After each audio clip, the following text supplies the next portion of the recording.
everyone to be able to go back and observe the workshop later. If you want to stop, pause, watch it again if you missed anything. But we're so delighted to have you join us for continued training through our series here.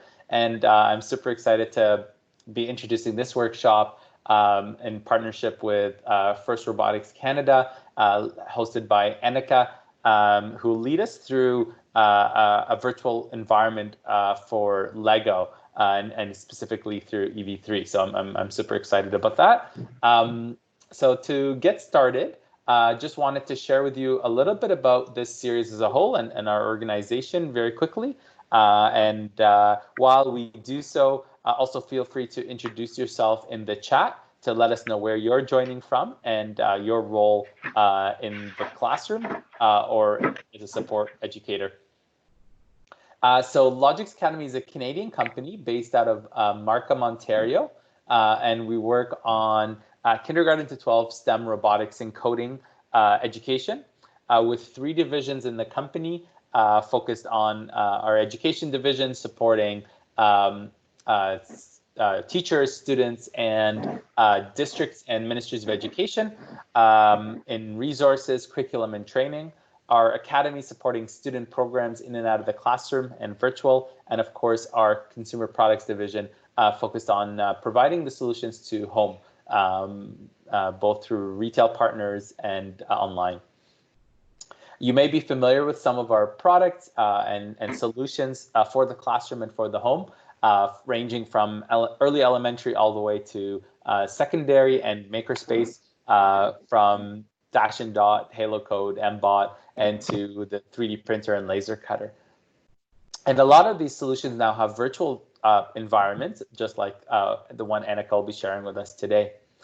And of course, as a company, we're very focused on integration of curriculum in the classroom, both learning to code, focused on digital literacy and computer science education from kindergarten all the way to 12, following international standards. And then our Code to Learn lesson library, which is looking at integrating these learning resources in the classroom by grade, by subject, aligned to each of the provincial standards. So in math, science and tech, language arts, and social studies. Of course, conducting a lot of professional development across the country, which is super exciting, both in person and online. And that's been really neat to see and connect with educators across the country, and working with folks coast to coast has allowed us to really see and identify what are the challenges and common challenges that teachers are facing and what are the great things they're doing across the country. And as such, been able to launch the Logix Educator community to connect teachers from across the country together to share, collaborate, and connect online. So feel free to join our community online and collaborate with other teachers. This workshop is part of our virtual training series, as mentioned, which is a large group of workshops available every week for you to connect and join online for free. So check out logixacademy.com/virtual training to be able to learn more and sign up for more classes online for you until the end of June. So make sure to take advantage of that. And we're very thankful to all of our partners, of course, including today, First Robotics, for being part of this series and supporting this initiative. And last, I'm super delighted to share with you that we have a new initiative, our Canadian Storytelling in Minecraft Education Edition Challenge, open for free for all students and teachers, individual students, teachers, and groups of students to sign up for and participate in, for chances to win over $30,000 of tech for their classroom. And this is completely free and completely supported through a remote learning environment, and can be done even if the district doesn't have Minecraft Education Edition. So it can be done with Pocket Minecraft, for example. So check this out. There's some awesome videos online on how to participate and how to join, and really have an opportunity to tell great Canadian stories in preparing for July 1st Canada Day, but also to give students the voice and choice to share. And so we're super delighted about that. And hopefully many students can join us in this series. and be part of this great initiative. So again, make sure to check out the Storytelling Challenge, and look forward to seeing all the stories that students are able to create. And without any further ado, I'm going to be turning this over and excited to introduce Annika from First Robotics Canada, who'll be leading us in today's workshop focused on building and coding Lego robots using the virtual simulator. So again, I'll hand it over to Annika, and I'm super excited to learn alongside all of you today. Thanks, Remy. And just before you go too far, I saw that Suzanne there had a question about the age range. I'm guessing that's for the Minecraft challenge. Yeah, so for the virtual training is for all educators of K to 12. The Minecraft challenge is also for all students in elementary and secondary. Minecraft is normally recommended at 8 years old and up. However, it is a video submission that we're looking for at the end, so it's open to all ages. And again, all the information can be found on the website, which I've included in the chat here. I swear this is... That's great, thank you. And I just wanted to also add on to what Remy said and welcome everyone. I see some familiar names, so it's great to reconnect with some old friends and hopefully make some new ones this morning.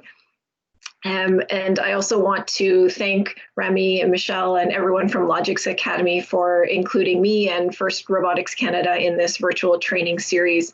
And say hello, I think, to everyone we've got on the call. I think we've got Suzanne, Cheryl, Linda, Nicole, Rasha, and Wafa.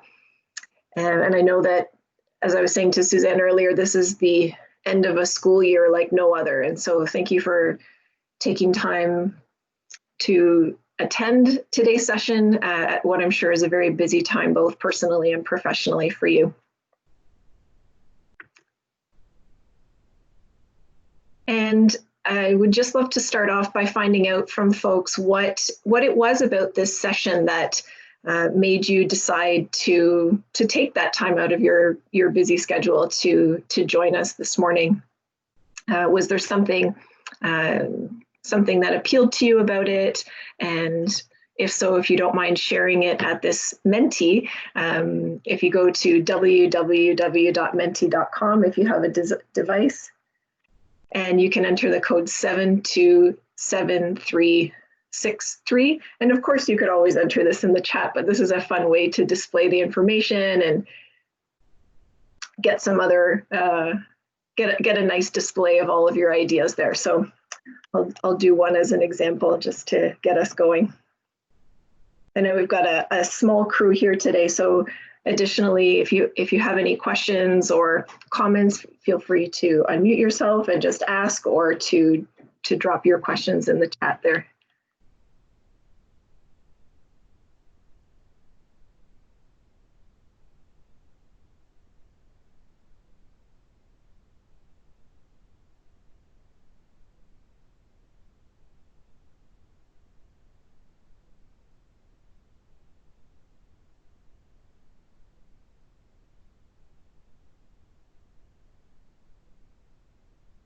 Just make sure this is working. Engage.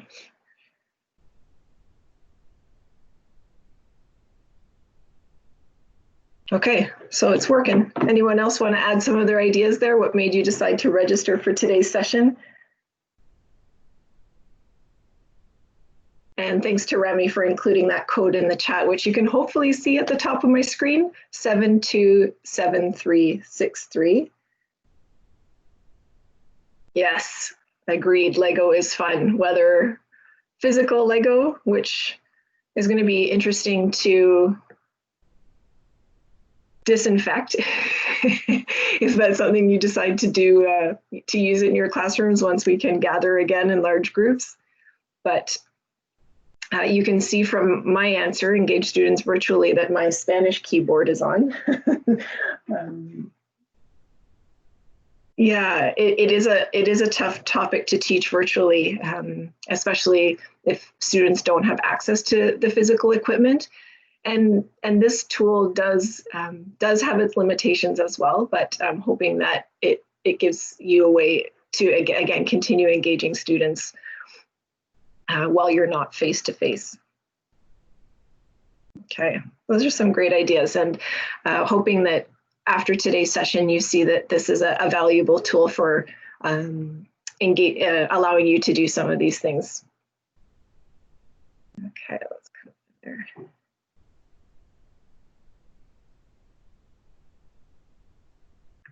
Great, and I know that some of you shared that you were teacher librarians. And so, you know, you have maybe a little bit more freedom and flexibility to offer these kind of things for students that you're connecting with. And Linda, thanks for sharing in the chat there that you've also been learning about other types of robotics like Ozobot, Sphero, and the little mice. So sorry you weren't able to enter that into the Mentimeter, but gotcha there. I also wanted to mention that at the end of today's session, there will be a prize draw for this wonderful First Canada prize pack, because who doesn't need a whole bunch of merchandise that says first on it, like socks, fanny pack, hat, license plate cover, and so on. So please stick around till the end of the session, both for the great learning, but also for an opportunity to win this prize pack. And Remy and Michelle will help with determining our prize winner at the end of today's session. So stay tuned for that. And as many of you know, because you probably read the description of this session, the Virtual Robotics Toolkit is a robotics simulator designed for use with LEGO Mindstorms. And it allows users to design, build, program, and test virtual robots without the need for physical equipment or space for testing. And whether in or out of the classroom right now, there are some classrooms and schools with few or no LEGO Mindstorms EV3 core sets or other types of robotics equipment like the Ozobot or Sphero that Linda mentioned. And so this is, again, a way to engage students in coding and robotics without the need for those sometimes costly types of robots. For any of you that have or are planning to coach first LEGO League challenge teams, this is also a great tool for engaging all of the team members, especially if there aren't a lot of robots. It still gives everyone a chance to build and code in preparation for those competitions. Not only first LEGO League challenge competitions, but there are other virtual competitions in which you can participate using the Virtual Robotics Toolkit. And as mentioned before, it's really fun and engaging, and you don't need that physical equipment to be able to do it.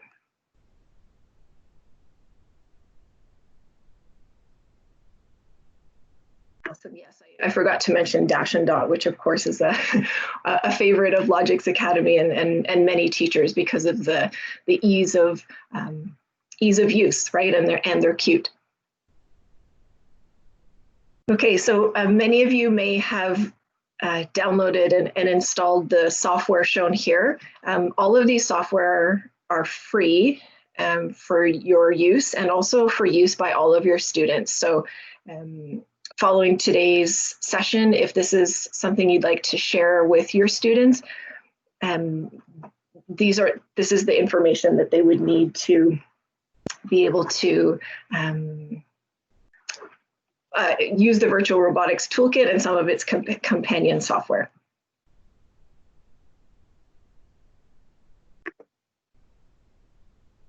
And if you're wondering where to get all of these software so that you don't need to go to so many different places to be able to get them all, there is a website shown here, which will be also in the recording, as Remy mentioned, will be shared after today's session. So you can share this with your students and they can get the access to all of those different types of software and of course install it after having asked for permission from their parent or guardian.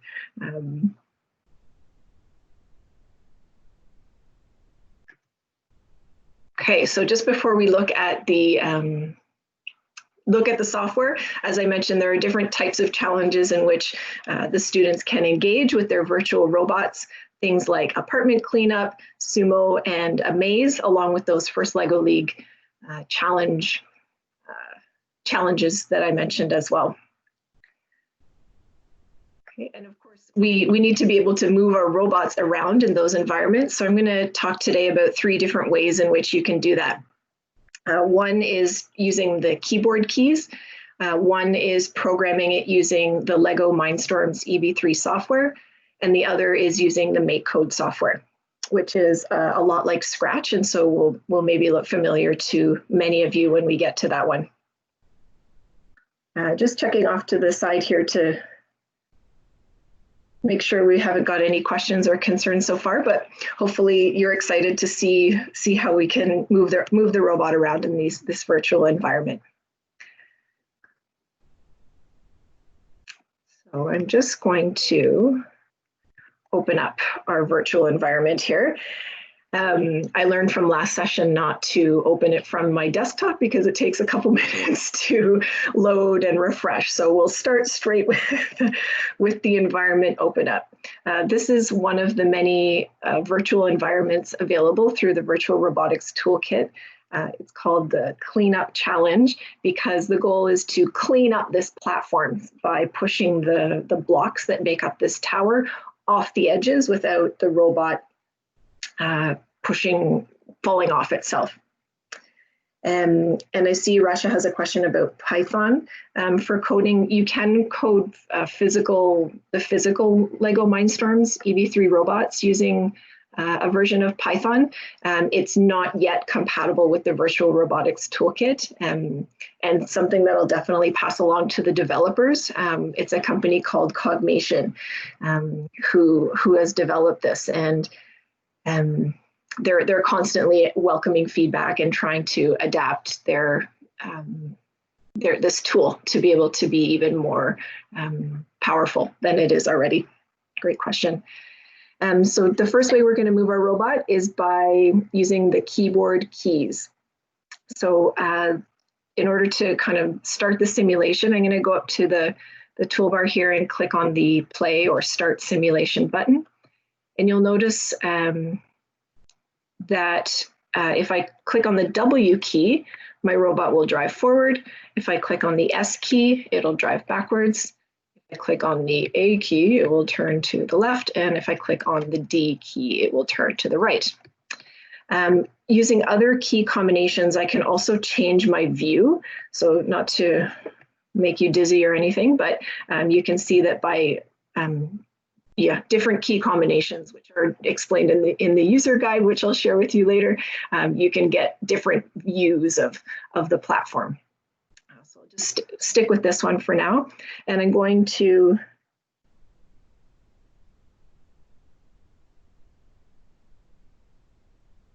Oh, Annika, we can see the screen. It's frozen. It's just the robots. Yeah, it's this is what we are seeing, moving the robot and using the key, using LEGO Mindstorm and using MakeCode. Really? I'm so sorry. No problem. Okay, thank you for letting me know.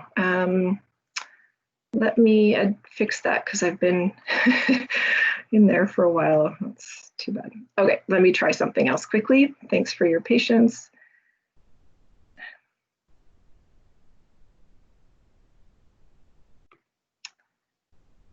Okay, how about now?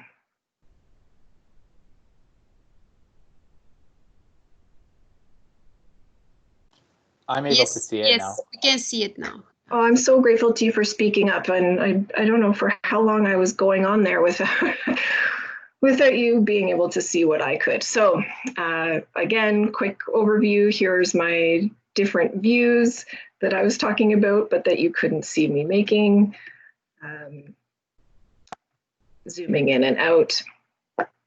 And what I'll do is I'll use my keyboard keys to try and knock the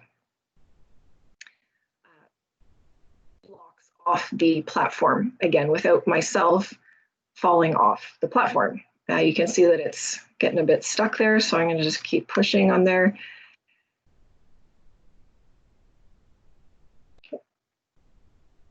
And again, this is something that you can show to your students that they can try just to get familiar with the user interface and some of the basic features of the software. Once I've cleaned off all the blocks, the simulation stops.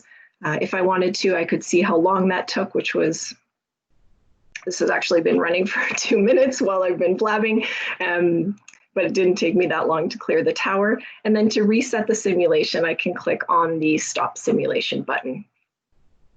I wanted to show you also that you can add attachments to the robot. So there's a variety of different sensors, but also some attachments that I could add on to the front of the robot to help make my job a little bit easier. So I think I'll try with the V-shaped shovel. Once I add that one and start the simulation again, I can use the W, A, S, and D keys, the blocks off the tower, probably a little bit more easily than I did the first time. And so with your students, perhaps they could try some different attachments, maybe time how long it takes them to clear the tower using some of the different attachments, maybe even represent that graphically. And there are other cool things you can do, like change the weight of the blocks or the speed of the robot, and see how different variables affect the outcome. So it's great for some of that inquiry learning that I'm sure you're working on with your students.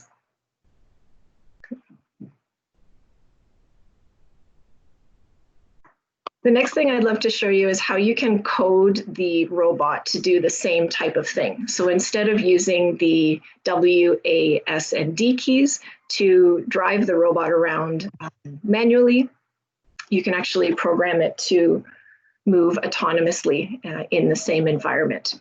So I'm going to just open a new window here in the Virtual Robotics Toolkit. And I'm also going to open the LEGO Mindstorms EV3 software. So I'm hoping that you'll be able to see this on split screen.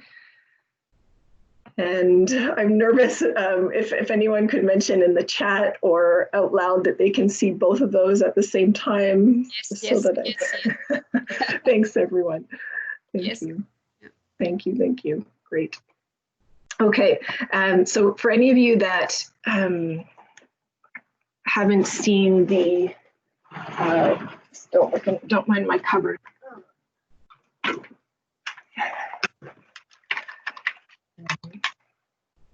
Can you see this robot okay? Like, is my video camera on? No. Oh.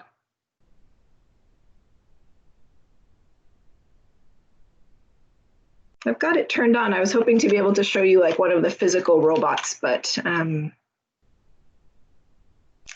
don't see that my webcam is showing my lovely self this morning.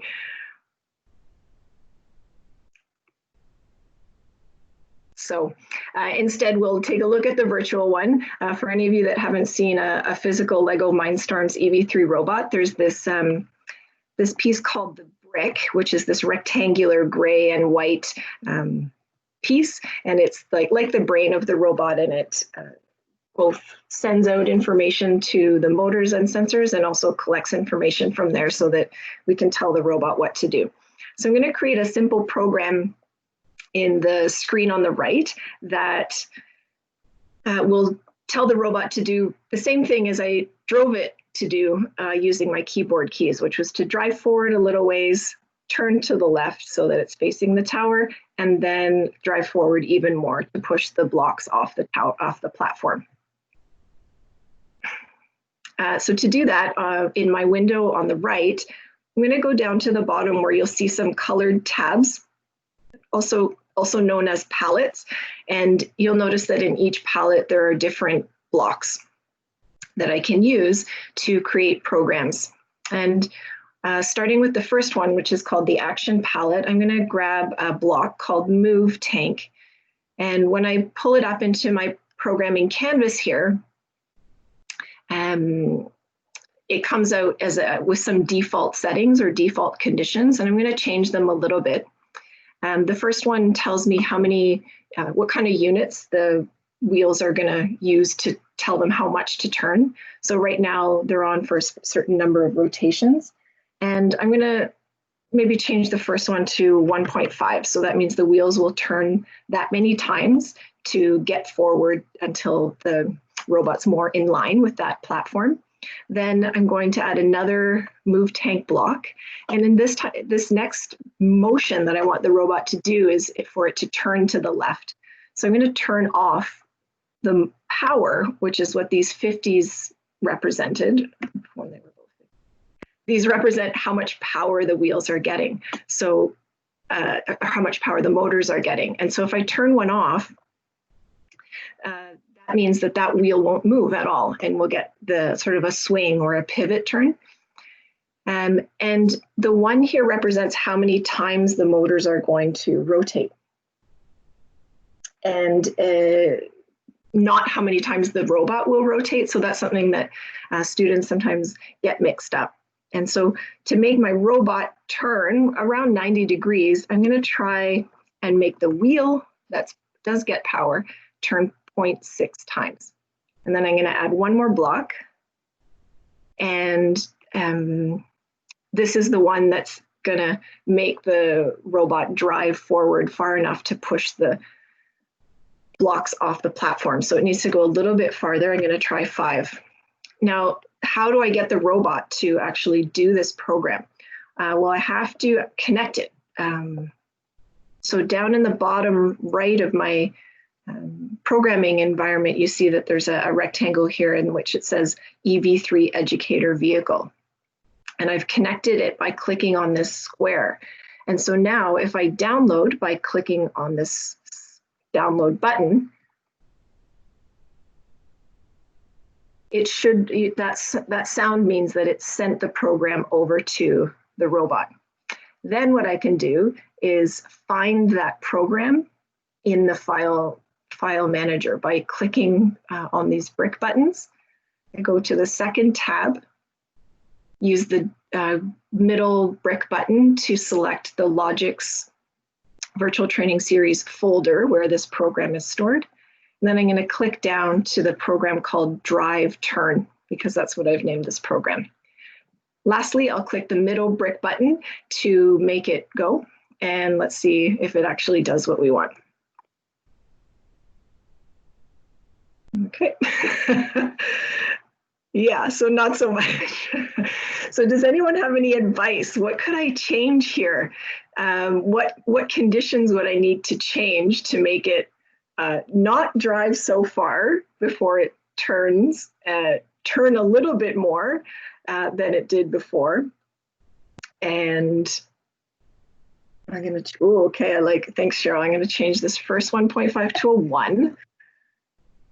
Okay, how about this 0.6? Well, okay, I like it, a little trial and error. And there are ways that you can measure this, but just for the sake of time, we won't get too far into detail at this point. The 5 could be good. So what I can do is just run it right from the program, or I could download it again. It will overwrite the old program, and then I could find it again in the file menu and run it from the brick. But for now, I'll just run it right from the software. Okay, so 1, oh, awesome. And I need to zoom out a little bit so that I can get a better view of what's happening. Awesome. Okay, that worked. That was great. Great suggestions. And it only took 14 seconds. And Linda, I like your suggestion to do things one block at a time. With respect to teaching this to students, I always, and I haven't modeled good practice here today, but I would always invite them to test just the first block of their code. So I would invite them to just do the first one,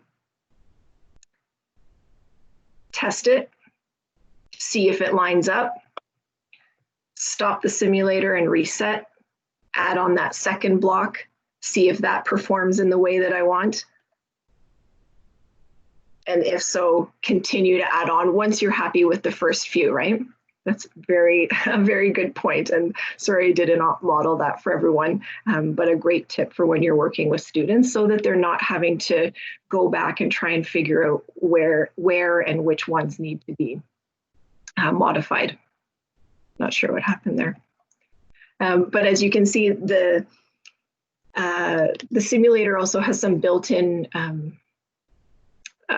randomization in terms of the physics. And so even though the program is the same every time, it's not always, it won't always behave the exact same way, which is kind of like in real life as well.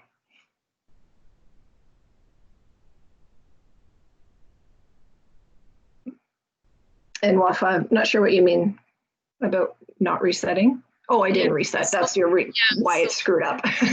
Next block, you didn't reset. See, I've got experts on the call. I love this.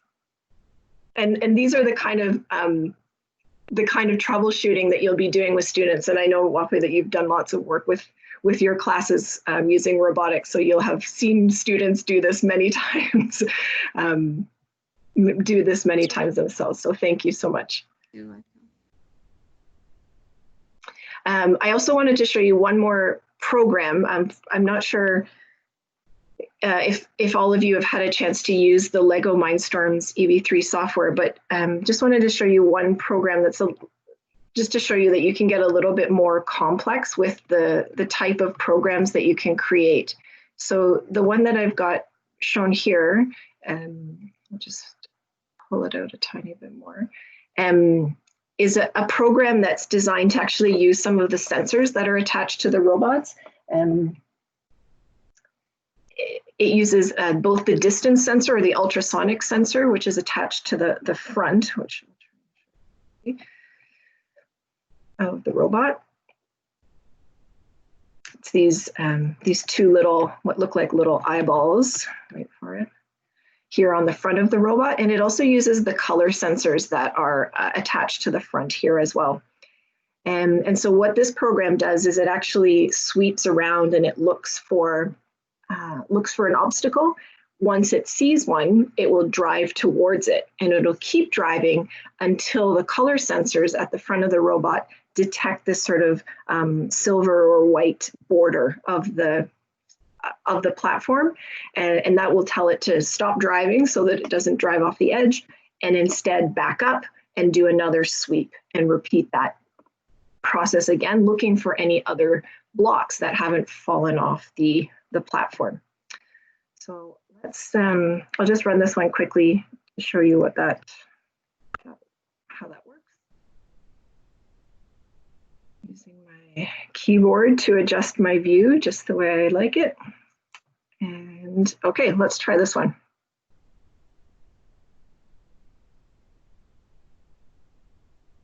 So you saw that it did a quick sweep, and when it noticed the platform, noticed the blocks, it drove towards them. And when it gets to the edge of the platform, the color sensors detect that border, and then it backs up and starts to sweep around again, looking for something else to push off the platform. And I'm not sure what it's looking at over there. Oh, a block. That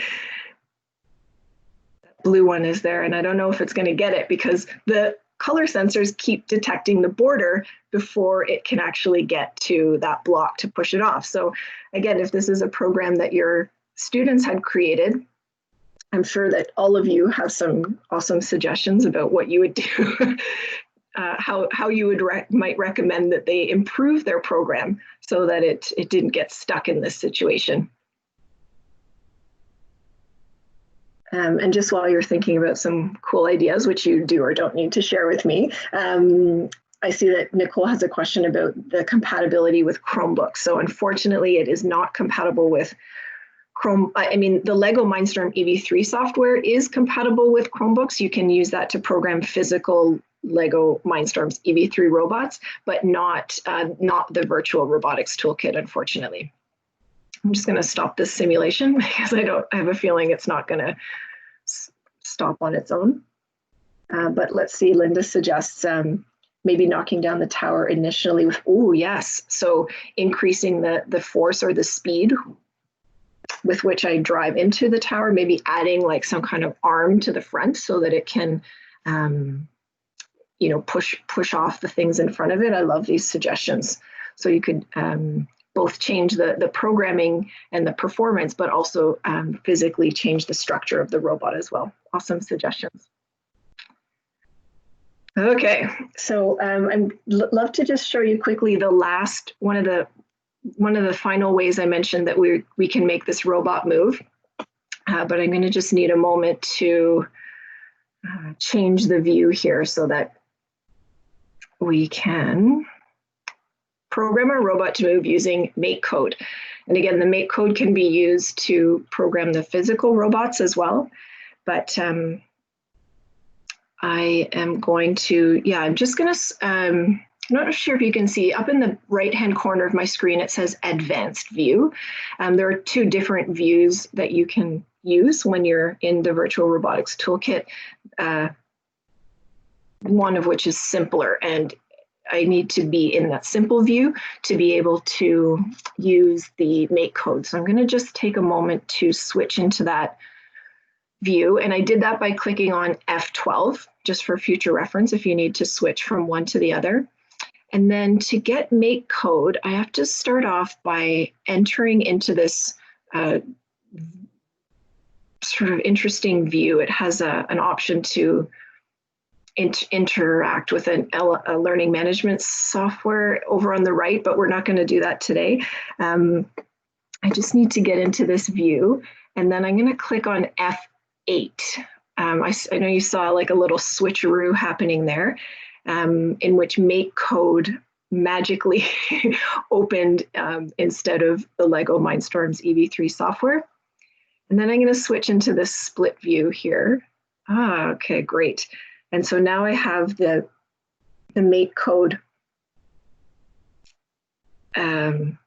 software down below. And I think I can only have it split in this way as opposed to vertically the way that I was showing you with the LEGO Mindstorms EV3 software, but we'll see how we go. Okay, so in this software, you can basically program the robot to do the same kind of things, but the blocks, the way in which you do so looks a tiny bit different. So I'm going to open this drive turn program, which is comparable to the one that I showed you earlier using the LEGO Mindstorms EV3 software.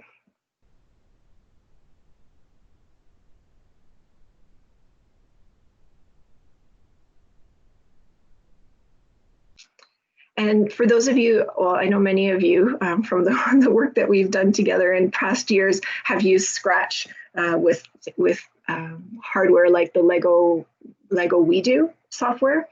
And so this might look familiar because like in Scratch, you have different, I guess, categories or menus, what I might also call palettes in LEGO Mindstorms EV3 software, and there are different blocks in each of those palettes that you can choose to create your programs. And instead of them being, or your scripts, and instead of them being horizontal, like in the LEGO Mindstorms EV3 software, they're vertical, but you can make your robot do the same kind of thing. So for the sake of time, I've just created the program ahead of time.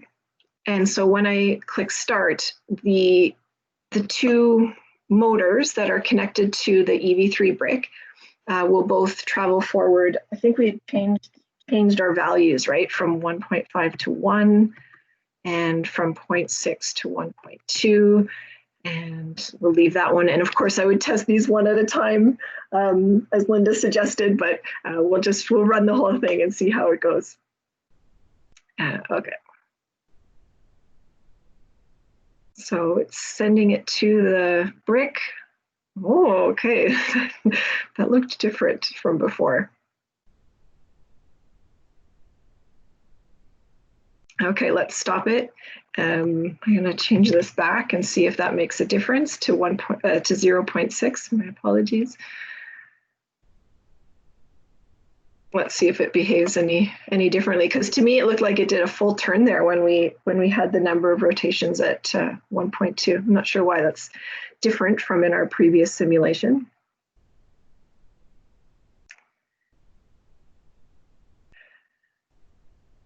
And also not sure why it's frozen.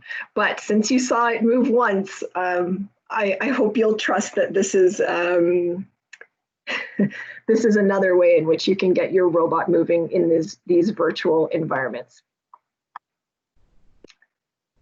Okay, I won't leave you staring at this for any longer, but hoping you'll take my word for it and that you saw it with your own eyes as well.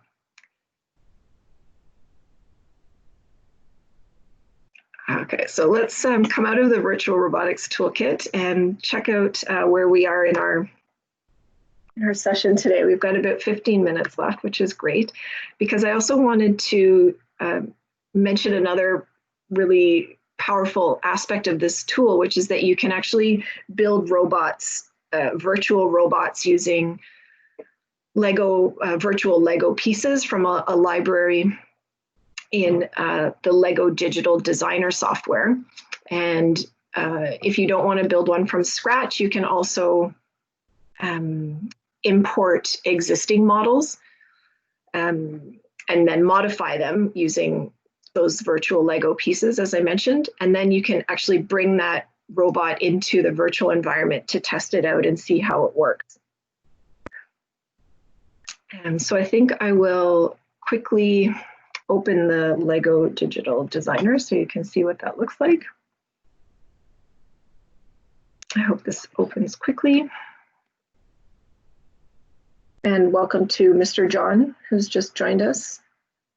Farewell to Baljeet, who left the conversation, so can't hear me saying bye. All right, here we are in the Lego Digital Designer. I'm gonna maybe open an existing project so you can see a model that's already been created.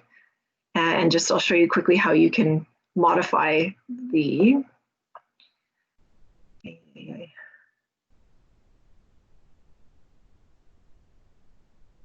yeah, it's pretty cool.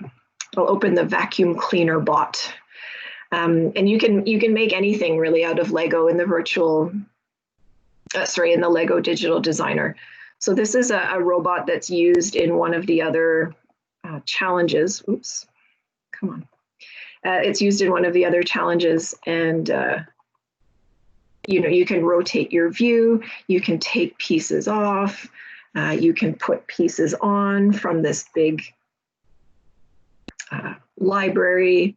If I bring it in here, I can place it. I can use the arrow keys to change its position. I can connect it to different parts of the existing model as long as I have a connection point, which I don't in this current model.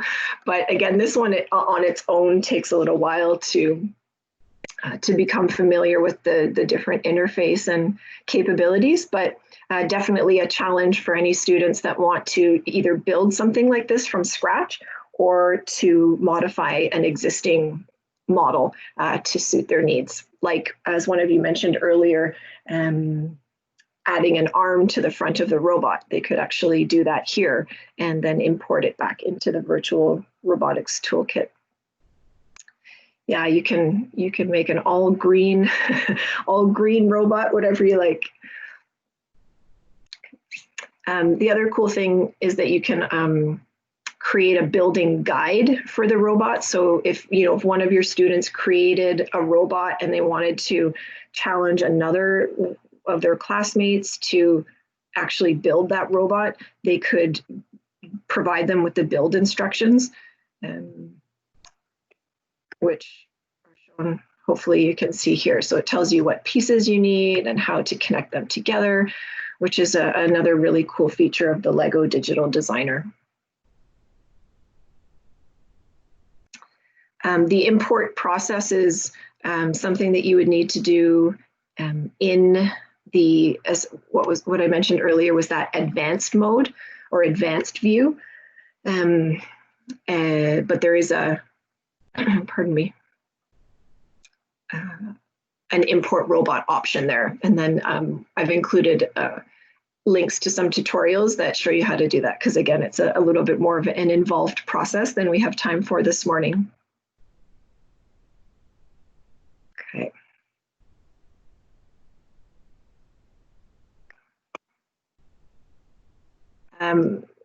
Not only are there different challenges within the Virtual Robotics Toolkit, but there are also, sorry, not only can the students in your class compete against one another in some of those challenges that are available in the Virtual Robotics Toolkit, but they will soon be able to compete against people all around the world who are trying the same challenges. And this is something just that's coming soon from Cogmation that I wanted to mention.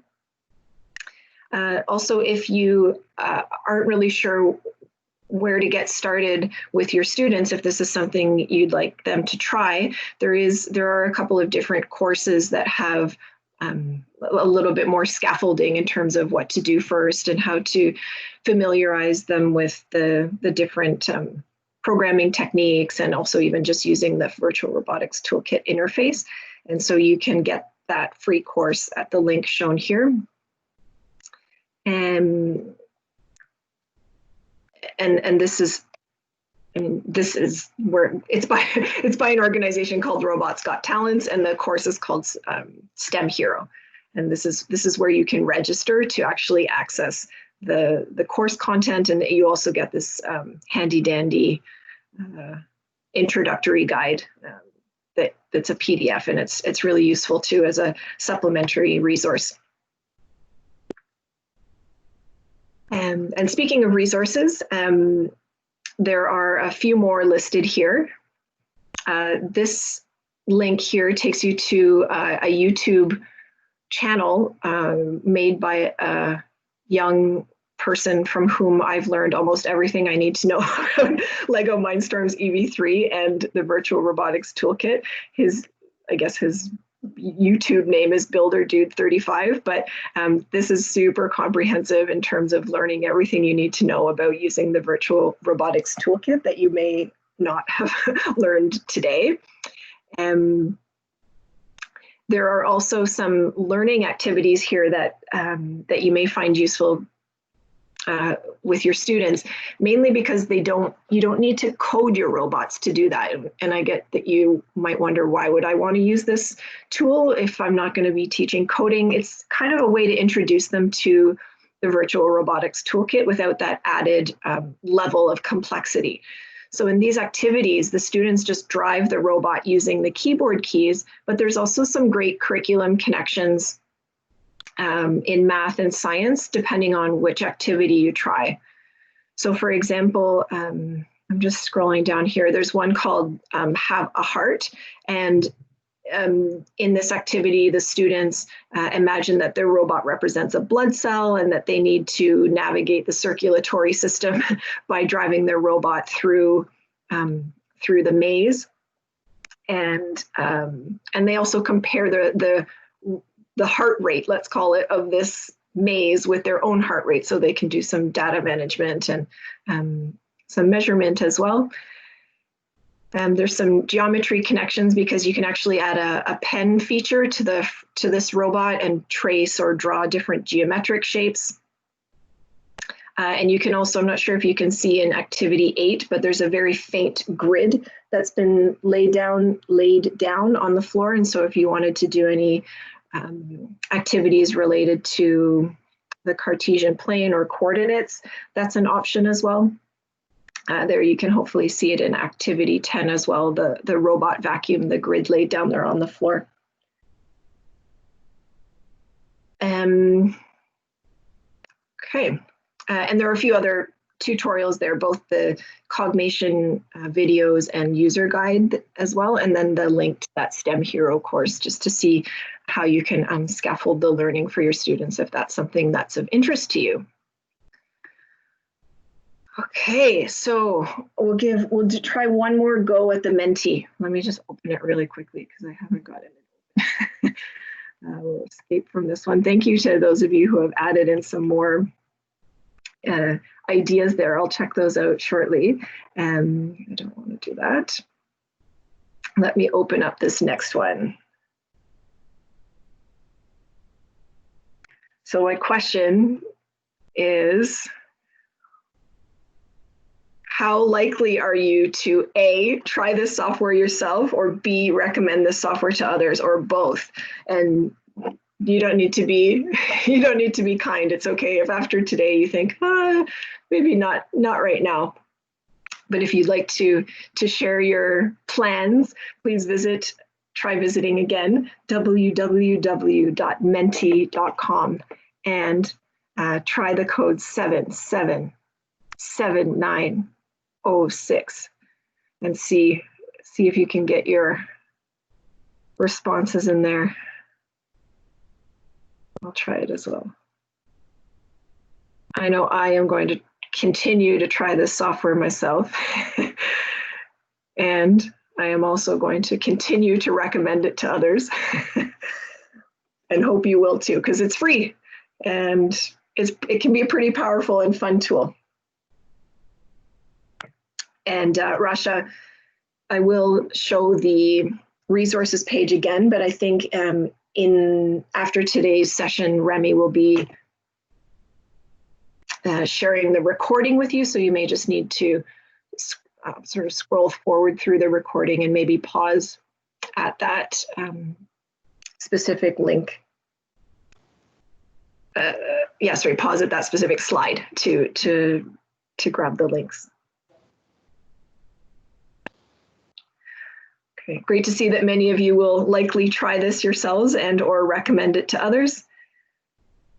And I also wonder, just before we announce our prize winner, if there are any other questions. I'm grateful to you for asking them along the way and also for your advice on how to program robots. And if anyone has any questions about anything they've seen today or other ways in which this might be used with their students.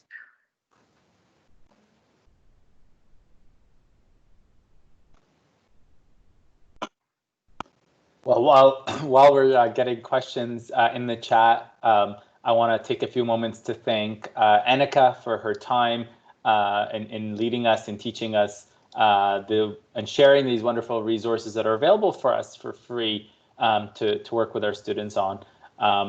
I know for many times I've used the digital builder and created instructions.